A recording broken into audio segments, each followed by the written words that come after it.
할렐루야. 하나님께서 오늘도 우리에게 큰 은혜를 베풀어 주실 줄 믿습니다. 오늘 말씀의 제목은 그리스도인다움입니다. 이 말씀을 통해서 정말 그리스도인다움이 무엇인가를 한번 생각해보고 우리가 진정한 믿음의 삶으로 나아갈 수 있기를 원합니다. 여러분, 오늘날의 이 시대를 무엇이라고 정의할 수 있을까요? 철학자인 한병철 교수는 그의 저서인 투명사회에서 이 시대를 전시사회로 규정하며 이 사회의 가치는 무엇보다도 아름다운 외양에 달려있다라고 진단하였습니다. 즉, 눈에 보이는 것들에 의해서 대부분의 가치들이 결정이 된다는 것이죠. 그런데 저는 여기에서 조금 더 나아가 우리가 살아가고 있는 이 시대를 나다움을 상실해가고 있는 시대라고 정의하고 싶습니다. 보이는 가치에 너무나도 집중한 나머지 정작 중요한 나다움을 잃어버린 시대가 되어가고 있는 중이라는 것입니다. 요즘 젊은 세대들은 SNS에 깊이 빠져 있습니다. 아니, 그것에 매몰되어 있다는 편이 조금 더 정확한 표현이겠죠.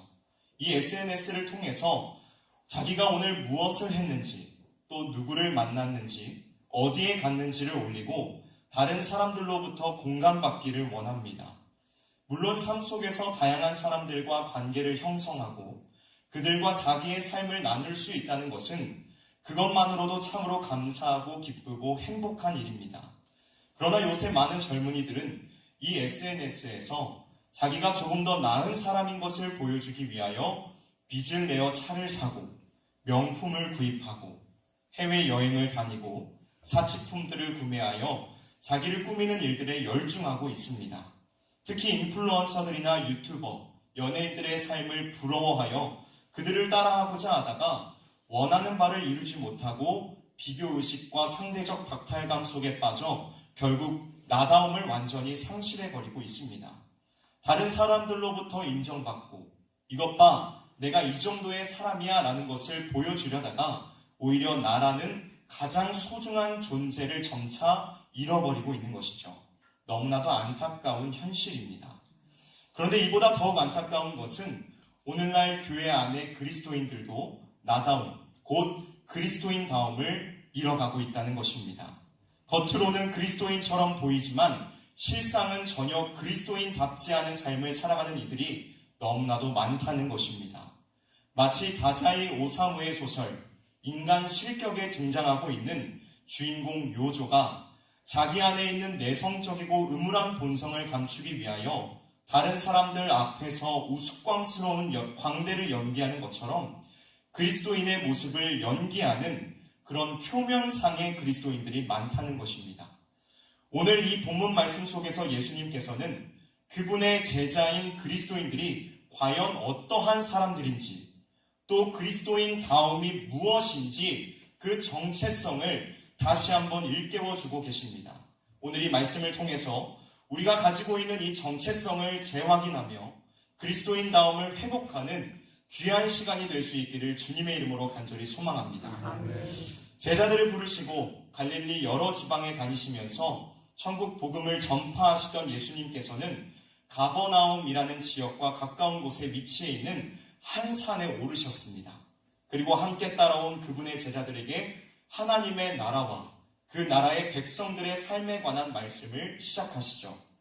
마태복음 5장에서부터 7장까지 길게 이어지고 있는 예수님의 이 말씀을 우리는 흔히 산상수훈이라고 부르는데, 이 말씀에는 하나님의 나라로 부르심을 받은 새로운 공동체가 가져야 될 마음의 태도와 겉으로 나타나야 할 삶의 자세에 관한 말씀이 담겨져 있습니다.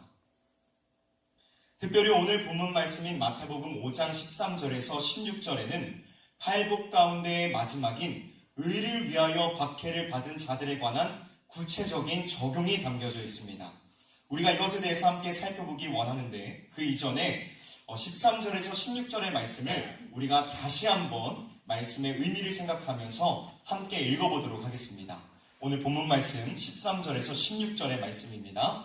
시작! 너희는 세상의 소금이니 소금이 만일 그 맛을 잃으면 무엇으로 짜게 하리오? 후에는 아무 쓸데없어 다만 밖에 버려져 사람에게 밟힐 뿐이니라. 너희는 세상의 빛이라. 산 위에 있는 동네가 숨겨지지 못할 것이요 사람이 등불을 켜서 말 아래에 두지 아니하고 등경 위에 두나니 이러므로 집안 모든 사람에게 비치느니라. 이같이 너희 빛이 사람 앞에 비치게 하여 그들로 너희 착한 행실을 보고 하늘에 계신 너희 아버지께 영광을 돌리게 하라. 아멘. 여러분, 이 말씀 가운데서 예수님께서는 그분의 백성들의 삶을 크게 두 가지의 이미지로 표현하고 계십니다. 무엇과 무엇일까요? 박윤혜 권사님 감사합니다. 네, 맞습니다. 소금과 빛입니다. 그렇다면 왜 예수님께서는 하나님 나라 백성들의 삶, 곧 그리스도인들의 삶을 소금과 빛으로 표현하고 계신 것일까요? 우리가 이 빛과 소금의 공통점을 통해서 그것을 함께 살펴보기를 원합니다. 먼저 첫 번째로 소금과 빛의 공통점은 변화시킨다는 것에 있습니다. 여러분, 소금은 음식의 맛을 변화시키는 역할을 하죠. 싱거운 음식에 첨가되어 감칠맛을 더하기도 하고 음식을 더욱 맛있게 만드는 일에 도움을 주기도 합니다. 빛도 역시 환경을 변화시키는 역할을 하죠. 어두운 공간에 빛이 비추어지게 되면 그 공간 안에 있던 어둠은 물러가고 금세 환해지고 따뜻하게 변화되게 됩니다. 사랑하는 성도 여러분, 그리스도인들은 변화시키는 자들입니다. 죄악이 범람하고 있는 이 세상 속에 들어가 자신을 희생하여 그곳을 변화시키고 자기의 삶을 통하여 그리스도의 성품을 드러내는 것이 바로 우리 그리스도인들입니다.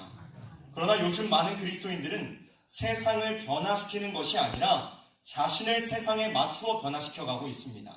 세상 속에서 자기가 그리스도인이라는 이 정체성을 감춘 채 이 세상의 가치관과 이념을 따라 사는 자들이 얼마나 많습니까? 사랑하는 성도 여러분, 우리는 이 세상이 원하는 바를 쫓아 빠르게 달려가는 자들이 되어서는 안 됩니다. 죄악으로 인하여 비참함 속에 있는 이 세상 속에 소망을 찾으려고 해도 도무지 찾을 수 없는, 정말 답이란 있을 수 없는 이 세상 속에 소금으로서 맛을 내며 빛으로서 따뜻함을 드러내는 저와 여러분들이 되시기를 우리 구주 예수 그리스도의 이름으로 간절히 축복합니다. 다음 두 번째로 소금과 빛의 공통점은 보존시킨다는 것입니다. 무엇이라고요? 첫 번째는 뭐라고 그랬죠? 변화시킨다는 것이었습니다. 훌륭합니다. 소금이 가지고 있는 그 특성 중에 하나는 음식이 상하지 않게 보존하는 것입니다. 빛 역시도 어둠이 더 이상 침투해 들어오지 못하도록 방어하는 역할을 갖고 있죠. 그리스도인들은 세상이 악으로 더욱 물들어가지 않도록 보존하는, 보호하는 역할을 지닌 자들입니다. 곧 하나님의 거룩하신 말씀, 이 진리의 말씀을 기준으로 삼아 세상의 헛된 가치들이 우리와 우리의 가정, 교회, 그리고 사회 속에 더 이상 침투하지 못하도록 보호해야 하며 세상 가운데 우리의 마음을 빼앗기지 않도록 깨어서 기도해야 될 사명이 우리 그리스도인들에게 주어져 있는 것입니다. 사랑하는 성도 여러분, 오늘날 이 세상과 그들이 전하는 가치들은 지금 이 순간에도 교묘히 우리의 삶을 침투해오고 있습니다. 문화라는 이름의 우상을 통하여 차츰 우리의 삶에 발을 들여놓고 있으며 인권과 자유, 평등이라는 이름으로 점차 큰 위협들이 다가오고 있습니다. 이러한 세상의 흐름 속에서 우리가 할 수 있는 일이 무엇입니까? 어떻게 이것들을 분별하고 우리의 자녀들을 이러한 위협 가운데에서 보호할 수 있습니까? 하나님의 도우심이 아니고서는 결코 우리가 할 수 있는 일이 없습니다. 여러분, 하나님의 말씀으로 무장하십시오. 또한 기도로 깨어 있으십시오. 말씀과 기도를 통하여 악하고 험한 이 세상 속에서 우리 자신과 가정, 교회와 사회를 보존하고 보호해 나가는 저와 여러분들이 되시기를 주님의 이름으로 간절히 소망합니다. 마지막 세 번째로 소금과 빛의 공통점은 저항한다는 것입니다. 무엇한다고요? 저항한다는 것입니다. 첫 번째는 뭐였죠? 변화시킨다는 것이고, 두 번째는 보존시킨다는 것입니다. 세 번째는요? 저항한다는 것입니다. 훌륭하십니다. 여러분, 오늘 말씀 속에서 예수님께서는 너희는 세상의 소금이다 라고 말씀하셨습니다. 그런데 여기서 세상이라는 말을 원문에서는 흙이라는 의미로 기록을 하고 있는데, 당시 문화적 배경을 따르면 흙으로 만든 화덕을 의미하는 것으로도 볼 수 있습니다. 곧 예수님의 말씀은 너희는 흙으로 만든 화덕 안에 있는 소금이다 라고 볼 수 있는 것이죠. 히브리 문화권에서 나무는 매우 귀한 재료였기 때문에 화덕에 사용되었던 연료는 주로 낙타나 양, 염소와 같은 동물들의 변이었습니다. 사람들은 이 변을 지붕에 잘 말려서 연료로 사용을 했는데, 보통 이 동물들의 변에 불이 잘 붙지 않아서 소금을 촉매로 사용해서 불을 붙였습니다. 여러분, 소금에 불을 붙이면 어떻게 될까요? 프라이팬에 소금 넣어보셨죠? 네. 이 소금이 사방으로 튀기면서 불을 다른 물질들에 옮겨 붙입니다. 이와 마찬가지로 빛이 퍼져나가려면 온갖 저항을 견뎌야 합니다. 어둠과의 치열한 다툼 속에서 승리해야지만 비로소 빛은 뻗어나갈 수 있는 것입니다. 소금이 불쏘시개로서 자신을 희생시켜 온갖 것들에 저항하며 불을 붙이는 역할을 하는 것처럼 빛 역시도 치열한 저항을 견뎌야지만 빛이 퍼져나갈 수 있는 것입니다. 주 안에서 살아가는 성도 여러분, 우리가 그리스도인다운 삶을 살아가려 하다 보면 반드시 세상의 저항을 받게 되어 있습니다. 왜냐하면 세상은 우리를 미워하며 삼키려고 하기 때문이죠. 하지만 우리는 세상의 그 위협 속에 절대로 흔들리거나 타협해서는 안 됩니다. 그리스도께서 짊어지고 가신 그 십자가의 길을 바라보면서 우리 자신의 십자가를 지고 가되 끊임없이 사랑 안에서 착한 행실을 드러내야 합니다. 우리 모두가 악한 세상 가운데에서 승리하는 자들이 되기를 원합니다. 그리스도께서 이루신 승리를 따라 세상과 저항하여 사랑으로 이겨내는 자들이 되시기를 주님의 이름으로 간절히 소망합니다. 사랑하는 성실의 성도 여러분, 우리는 진정 소금으로서 빛으로서의 삶을 살아가고 있습니까? 참으로 그리스도인다운 삶을 여러분들은 살아가고 계십니까? 오늘 말씀 속에서 예수님은 우리를 향하여 소금이 되어라, 빛이 되어라 라고 말씀하고 계시지 않습니다. 주님께서는 우리를 향해 너희는 이미 소금이요 빛이다 라고 말씀하셨습니다. 여러분, 우리는 그리스도인으로서 소금된 삶, 빛된 삶을 반드시 살아가야 합니다. 곧 세상을 변화시키고 악에 물들지 않게 보존하며 이 세상에 저항하는 삶, 착한 행실이라는 그리스도의 완전한 덕을 선전하는 삶을 살아가야 한다는 것입니다. 사실 이러한 이야기를 들으면 너무나도 거창한 것 아닌가 라는 생각을 가질 수 있습니다. 그러나 주님께서 우리에게 원하시는 삶은 그리 거창한 삶이 아닙니다. 이러한 삶은 옆에 있는 사람들에게 따뜻한 배려를 나누는 삶이고 하나님의 말씀과 기도로 하루를 충실히 살아내는 것이며 그리스도께서 보이셨던 겸손과 온유함을 주변 사람들에게 드러내는 삶입니다. 한동안 사람들에게 뜨거운 화제를 일으켰던 황가람 씨의 나는 반딧불이라는 노래에는 이러한 가사가 있습니다. 나는 내가 빛나는 별인 줄 알았어요. 한 번도 의심한 적 없었죠. 몰랐어요. 난 내가 벌레라는 것을. 그래도 괜찮아. 난 눈부시니까. 비록 세상 가수가 부른 가요이지만 이 노래가 주는 의미가 결코 적지 않다고 생각합니다. 여러분, 우리는 세상의 기준으로 볼 때에 매우 작고 미약한 존재들입니다.